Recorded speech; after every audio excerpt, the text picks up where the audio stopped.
Hello everyone, welcome to Taiwan News. In this program, we will continue the talk with George Burchett, a journalist, a painter, and his son of Winfred Burchett, a very famous journalist, a close friend of Vietnam.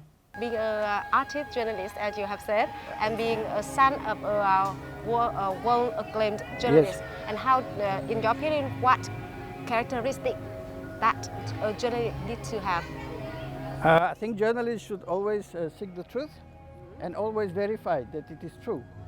And we live in the age of fake news on the international media, so it's interesting to observe how it is working. Actually, what my father was writing was always often dismissed as, communist propaganda.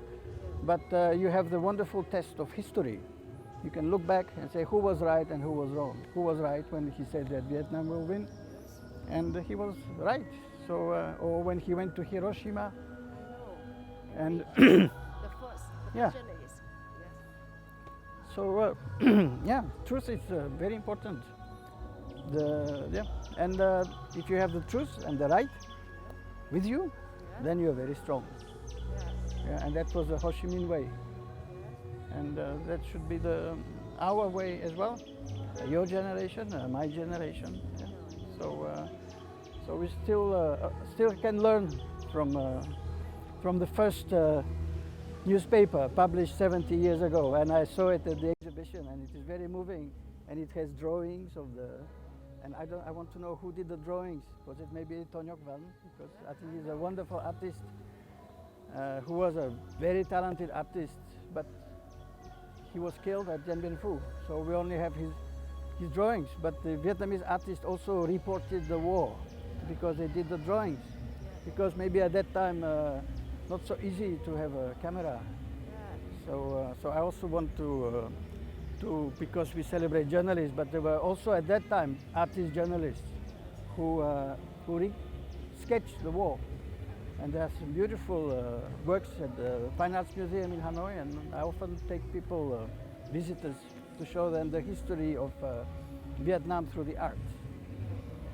And so the artists also have contributed greatly to the journalism of Vietnam. So it's nice to see in the first edition of the paper the sketches of the people. So I'd like to find out more about the artists and also the people. Yeah. About Hiroshima event, yes, you have reminded me about this special event. Yes, quickly to share with us more about your father. That means action. Yes, action right at this moment. Yeah, that means the first journalist by train to Hiroshima. On 2 September 1945, President Ho Chi Minh declared the independence of Vietnam on Ba Dinh Square. On the same day, early in the morning, my father took a train from Tokyo to Hiroshima. 300 and something journalists went to witness the surrender on the battleship Missouri, only one. And it was a crazy thing to do, to take a train on your own, on enemy territory. He had Japanese bullets in his knees. But something told him that the real story is in Hiroshima. So he went and saw, and and wrote his warning to the world about the atomic plague. Yes. Yeah.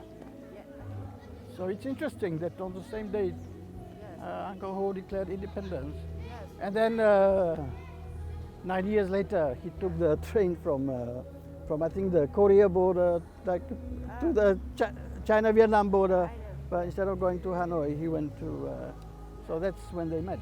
But Hiroshima, of course, was an event that ended the war, World War II. But as my father said, that's what the world would look like in the first minutes of World War III. So we still live with that threat. So his warning is still still valid. So that in a way, that is journalism. When you go and look for the important event and report it as it is. Yeah. So it's many lessons today for me, and Also many emotions, as you can see, because these are strong things. Yeah. Whenever I went to Hanoi, which was relatively frequent, but we always had a breakfast with Ho Chi Minh, and sometimes a formal interview, but normally just a long exchange of ideas. He was always interested in my travels and what I'd been doing. He would always start off by asking about the family, the children.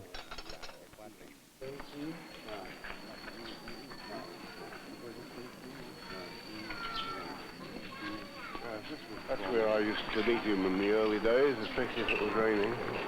Otherwise it was out in the garden. President Ho Chi Minh, or Uncle Ho, is known to the Vietnamese people as a very simple, modest man. He could have lived in the presidential palace, which used to be the palace of the French Governor General of Indochina. In fact, he chose to live in servants' quarters behind the palace. I asked him once here, I said, well, can I take some photos of you inside the office? And he was very embarrassed. In fact, I don't have an office. If it's raining, I work on a veranda here, and if it's fine, I work out in the garden. And it's true, he didn't have any office.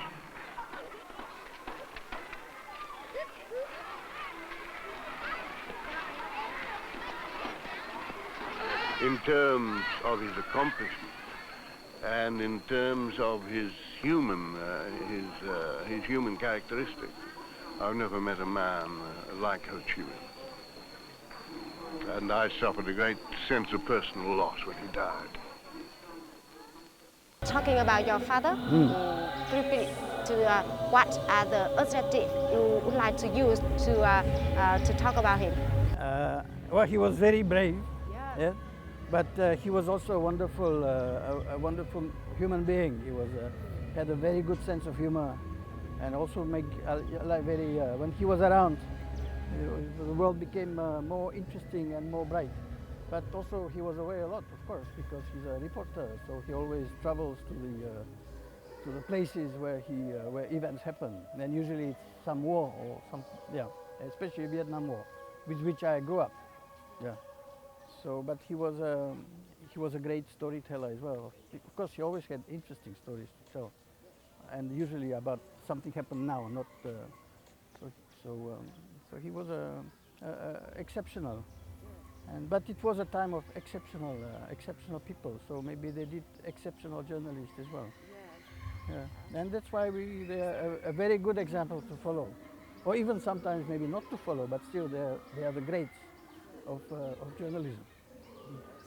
Could you please share with us about your life in Vietnam now? Well, now since 2011, I live in Vietnam. I came to do an exhibition about for my father's centenary at the Ho Chi Minh Museum in Hanoi, and then also at the Ho Chi Minh Museum in Ho Chi Minh City. His photos from Vietnam, starting with the first photos in '54, where he sits outside a hut that looks like Attica, and everybody say, "Oh, he looks like Ho Chi Minh." It's strange, but it's true, and he's wearing the I can show you. Oh yes. I have it on my and so I did this exhibition. Then I had a film project about my father in Vietnam, and then I had art projects, and so now I live in Vietnam, and now I'm an artist journalist as of today. So more work to do. I'm also doing some theater with actor Chan Luk. So we're going to do a play about Ba Chiu, contemporary and traditional. So I have a interesting life, and productive and inspired by today Vietnam, but also always inspired also by the history and from all the ancient times, from Oka to the Hai Ba Chung to Ba Chiu and all the great heroes. So it's truly a nation of heroes, and beautiful, yeah, and many women heroes, strong women, like my VC girls, I call them, that I draw sometimes. Yeah. But I'm very proud today to become an artist journalist officially. So I'm happy to share that with you. So see many emotions for me, like a new beginning. I hope that you will have more works of painting and more exhibition that describe the beauty of Vietnam. Yes, and you will have more time to tell more about your great father. Yes. And once more time, thank you for joining our program today. It was a great pleasure to share this with you and the audience, and I wish you a happy Vietnam Journalist Day. Yes, thank you. Thank you. That's all for the program of Inside Thái Nguyên today. Goodbye and see you again. The talk with Dr. Burchett has ended, and that's all for the program today. Goodbye and see you again.